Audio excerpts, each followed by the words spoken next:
আলী আহসান ভাই কি বলতেছে একটু শুনুন। ভারত থেকে পরিকল্পনা করে আমার ভাইকে হত্যা চেষ্টা চালানো হবে, আর বাংলাদেশে শরীফ ওসমান হাদির ভাই বন্ধুরা বেঁচে থাকতে ভারত শান্তিতে থাকতে পারবে না। আমি স্পষ্ট ভাষায় বলতে চাই, গুজরাটের কসাই বাংলার কসাইকে জায়গা দিয়েছো, যদি বাংলাদেশ চেপে যায় বাংলাদেশের ২০ কোটি জনগণকে সাথে নিয়ে কলকাতা থেকে বাংলার কসাইকে ধরে আনবো।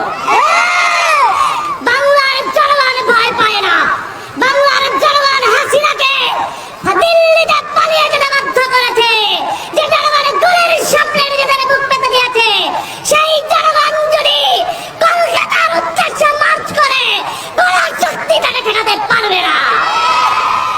গুজরাটের কসাইকে সাবধান করে দিতে চাই, বাংলার কসাইকে অতি সত্বর বাংলাদেশে বিচারের মুখোমুখি করার জন্য ফিরিয়ে দিতে হবে।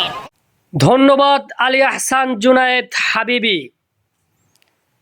আপনি ধরে রাখতে পারবেন আমাদের সেই উসমান হাদি ভাইকে।